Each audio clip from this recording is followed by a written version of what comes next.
Sofa, sof. Sof, sekalian aja. Sekalian.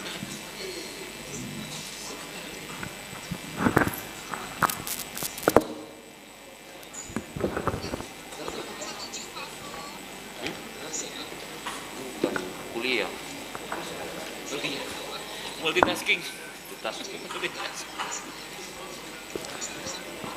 Baik, terima kasih atas kehadirannya kakanda-kakanda sekalian untuk membedah buku dari almarhum Mulyadi P. Tamsir. Untuk pembedah yang pertama mungkin dari kakanda.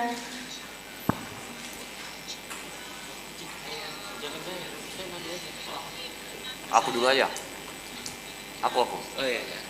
Kepada Kakanda Arif Rashid Hasan selaku Ketua Umum periode 2013-2015, waktu dan tempat kami persilahkan. Ya, bismillahirrahmanirrahim. Assalamualaikum warahmatullahi wabarakatuh. Alhamdulillah nahmaduhu wa nasta'inuhu wa nastaghfiruh wa na'udzubillahi min sururi anfusina wa min sayyiati a'malina may yahdihillahu fala mudhillalah wa may yudlil fala hadiyalah. Asyhadu an la ilaha illallah wa asyhadu anna Muhammadan abduhu wa rasuluh. Rabbi syrahli sadri wa yassirli amri wahlul 'uqdatam min lisani yafqahu qawli. Alhamdulillah, segala puji bagi Allah atas limpahan rahmat dan kasih sayangnya sehingga kita semua bisa hadir ya di forum yang insya Allah penuh keberkahan ini, penuh manfaat ya. Saya sebenarnya belum tertarik gitu datang ke Surabaya kalau enggak undangan untuk hadir di bedah buku ini, Mas. Ya, selain karena situasi Covid, juga tuntutan akademik ya, ini bayangin nih kita ngisi materi sambil ikut kuliah dan ya banyak beberapa hal lain lah, tapi karena sebuah kehormatan saya diundang oleh teman-teman untuk bisa sharing ya terkait buku almarhum Mulyadi P. Tamsir, Ketua Umum PBHMI 2016-2018, dengan tema mengubah dari jantung gagasan-gagasan penting untuk masa depan HMI. Mungkin nanti saya nggak akan panjang lebar ya, ada Mas Airlangga di sini yang akan memboboti secara substansi ya apa yang akan yang harus kita kerjakan ya di HMI dengan merefleksikan apa yang sudah dituangkan almarhum Mulyadi dalam buku ini ya, yang setahu saya dibantu juga oleh Mas Sofa ya sebagai editor ya. Juga akan dilengkapi nanti pengalaman-pengalaman secara pribadi mungkin Ami Jaya sebagai sekjen, Mas Rendra ya sebagai sahabat beliau, dan tentu secara dari perspektif keluarga ya Mas Bowo. Semalam sama sewaktu saya ngumpul sama teman-teman PBHMI 2013-2015 dan juga karena sebagian besar pengurus 2016-2018 ya, elitnya, ketua-ketua bidang, wasekjen, bendahara, wabendum dan seterusnya ya, termasuk ketum almarhum Mulyadi kan sekjen 2013-2015 gitu. Jadi sedikit banyak aku dan saya dan almarhum ini interaksinya panjang gitu ya, sehingga pada saat musibah beberapa bulan lalu ya memang kita semua, bukan cuma kita semua kader HMI saya kira, tapi masa depan umat dan bangsa itu kehilangan satu satu figur ya, tokoh muda ya yang punya keberpihakan terhadap umat dan bangsa. Tuh, karena saya selalu menganggap bahwa Kongres itu harus melahirkan satu generasi terbaik umat dan bangsa. Ya, jadi kalau pucuk pimpinannya itu ya tokohnya, tokoh dalam generasi itu. Pun juga teman-teman yang ada di sini itu adalah merepresentasi wajah umat dan bangsa di masa yang akan datang gitu. Sehingga saya selalu marah ya kalau kehadiran kita secara simbolik itu tidak dimaknai secara futuristik gitu, bahwa kehadiran kita ini itu sebenarnya sebuah gerak sejarah ya, yang kita bisa memproyeksi ke depan wajah-wajah umat dan bangsa ini seperti apa, sehingga kalau dalam kongres itu minim gagasan ya, itu yang selalu dikeluhkan oleh Mas Mul ya, kongres itu harus padat terhadap gagasan dan seterusnya. Bukan apa-apa, karena ini adalah etalase HMI gitu. Kalau yang selama ini kita tonjolkan itu kerumunan, ya, kekerasan, perpecahan dan seterusnya, maka minta maaf, HM itu nggak bakalan bisa diterima oleh zaman di masa yang akan datang. Gitu. Jadi teman-teman semua, ya, kita harus belajar nih dari almarhum Mulyadi ini. Ya. Dia kalau ini sampai merinding saya. Kalau teman-teman baca di buku ini di awal-awal itu luar biasa beliau. Mungkin Mas Bowo yang bakalan mengeksplorasi itu lebih jauh gitu. Tapi saya melihat bagaimana beliau itu, dia tulis di salah satu bab itu, bagaimana perkenalan beliau terhadap HMI, dan itulah yang mengubah almarhum ini atas seluruh apa yang sudah dia bangun gitu. Ya. Dia pernah punya pengalaman gagal sekolah di Jogja, dia pernah pengalaman gagal menjadi TKW ya di Malaysia. Dia pernah punya pengalaman jual onde-onde di pasar, dia pernah punya pengalaman narik becak di Sintang sana. Saya kebetulan dalam satu waktu sempat berkunjung ke rumah almarhum di Sintang. Juga dan banyak yang lainnya. Gitu. Dan ketika dia ketemu HMI, itu cepet banget dia bisa mencapai apa yang dicapai beliau hari ini ya, sebelum beliau meninggal itu cuma usianya sekitar 30 berapa, Mas Bowo almarhum 40 tahun gitu. Jadi kita teman-teman ini ya, bahkan saya pun selalu sampai hari ini merasa bahwa tanpa HMI ini kita semua nothing gitu. Ya, sekali lagi tanpa HMI kita semua ini bukan siapa-siapa. Karena HMI lah yang membuat kita sampai di titik ini, dan karena itulah kita harus berkontribusi sebesar-besarnya buat HMI. Jangan kita jadi pecundang di HMI. Kita lihat kezaliman, kita lihat dan lain-lain itu, bahkan mungkin kita yang menjadi aktor gitu perusak dari HMI ini. Ya. Banyak itu teman-teman yang bangga gitu ya. Merusak HMI ini dari dalam.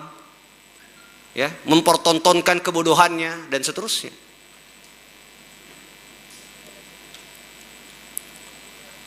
Jadi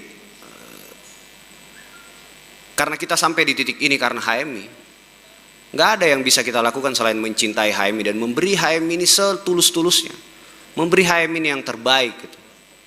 Karena HMI adalah rumah besar ya, HMI adalah produsen kader-kader terbaik umat dan bangsa di masa yang akan datang.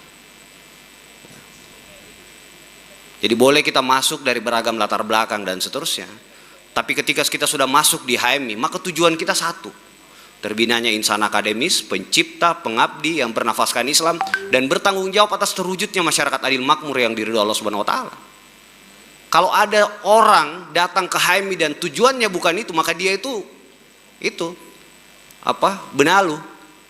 Ya, orang-orang cari hidup aja, cari untung di HMI, karena dia nggak menyadari hakikat keberorganisasian dia. Dan itu yang saya kenal almarhum Mas Mul ini sejak 2010. Saya masuk bareng-bareng, saya dari kampung di Makassar sana di Goa, almarhum ini dari Sintang. Temu, belajar, berproses ya.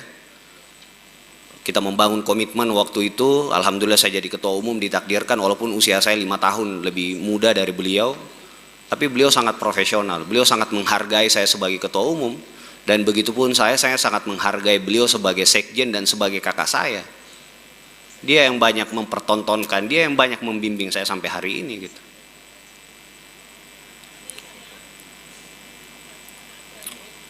Jadi mudah-mudahan semangat almarhum ini terus ada sama kita ya. Kita semakin menyadari bahwa itu tadi, kita ini bukan siapa-siapa tanpa HMI.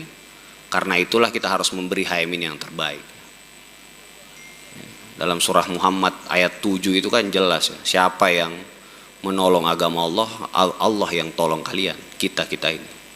Dan saya kira HMI juga salah satu alat gitu untuk menolong agamanya.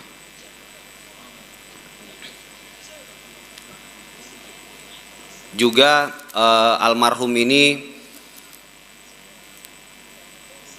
memang sangat concern ya terhadap isu perkaderan gitu ya. Di banyak kesempatan saya juga berinteraksi sama beliau dan beliau sekali lagi sangat concern. Tentu perkaderan itu tidak hanya dimaknai perkaderan secara formal ya, LK1, LK2, LK3. Bahkan proses-proses interaksi seperti ini pun ini dalam rangka perkaderan. Nah, sehingga saya nggak tahu, ini yang kadang-kadang coba dipisahkan gitu ya, antara perkaderan formal dengan forum-forum yang seperti ini. Pada saat forum-forum training formal, kita lurus-lurus saja itu. Kita sadari pengetahuan itu masuk ke dalam diri kita dan seterusnya. Tapi dalam interaksi keseharian kita, seolah itu semua hilang gitu. Nah, disitulah awal kemunduran kita sebagai sebagai sebuah organisasi yang besar gitu. Pada saat kita sudah memisahkan forum-forum training formal itu dengan training atau interaksi seperti ini ya. Saya sering berdebat sama teman-teman misalnya yang bahkan di ujung usia beliau kan kita bareng tuh, saya, almarhum Bang Arif Mustafa, Kang Fajar Sulkarnain ya, dan beberapa senior-senior mantan BPL itu buat sebuah yayasan gitu ya. Saking almarhum Mas Mul ini pengen yayasan ini yang akan membiayai atau mendanai semua proses-proses perkaderan yang ada di HMI. Karena kenapa? Ketika ada infiltrasi kepentingan yang masuk dalam training formal kita, maka di situ juga lah salah satu awal kemunduran HMI. Ya, kita banyak itu tema-tema LK2 yang sudah tertata gitu ya, tersusun dengan baik, itu berubah itu karena kepentingan kita mengakomodasi pekerja-pekerja politik ya, tokoh-tokoh politik dan seterusnya. Tiba-tiba kita dapat LK2 judulnya aneh-aneh gitu Mas. Cuma karena kita pengen orang yang datang ini nyumbang di acara kita. Itu kan memalukan. Dan siapa yang memperbuat itu? Kita sendiri itu, teman-teman sendiri. Emang bisa orang-orang dari luar HM ini bawa pemateri masuk? Kan nggak mungkin. Nah, itulah yang selalu dikeluhkan ya, yang membuat kami semua ini ya, kita nggak pengen kata Mustafa Camran, kita nggak boleh mengutuk kegelapan gitu. Yang boleh kita lakukan ya menyalakan satu lilin kebaikan. Jadi itulah yang coba kita terus lakukan sama almarhum. Kita dorong terus apa yang kita bisa lakukan, apa yang kita bisa jangkau ya. Kita mendidik teman-teman yang berinteraksi dengan kita dengan sebaik-baiknya. Ya, kita mengingatkan mereka dan seterusnya. Di buku ini banyak curhatan-curhatan beliau yang sangat vulgar ya. Bagaimana budaya transaksional dan seterusnya itu mengemuka dan seperti gak ada malunya ini. Saya di dalam setiap forum-forum ya, LK1, LK2, saya selalu bilang saya lebih senang tuh berinteraksi dengan teman-teman alumni LK1, LK2 ketimbang anak-anak LK3 gitu. Ketimbang teman-teman PBHMI, saya minta maaf. Ya. Karena ketika kita sampai ketemu sama teman-teman ini, itu seperti kita kehilangan harapan gitu. Nggak ada diskusi harapan, yang ada mohon arahan Bang, mohon di mana kita bisa ini, yang ada mengeluh gitu. Ya saya bilang, saya pernah hadir dalam satu pelantikan BPL lah di salah satu kota gitu ya. Saya jauh-jauh ini datang gitu ya. Dengar curhatan mereka Mas, dari awal sampai akhir curhat, susah ketemu senior dan seterusnya. Saya bilang, bos, saya di HMI sejak saya masuk di HMI, saya sudah dengar yang kayak gini. Bahkan saya pernah melakukan itu. Tapi saya tahu malu gitu, enggak bakalan saya buka itu ya. Ya emang kita di HMI ini ya seperti itulah adanya. Kalau nggak mau susah jangan jadi pengurus HMI. Itu aja, sesederhana itu. Ya, kalau kita ketemu senior itu kita bangun harapan, kita bangun mimpi-mimpi walaupun kita susah makan besok gitu. Tapi disitulah keunggulan Himpunan Mahasiswa Islam.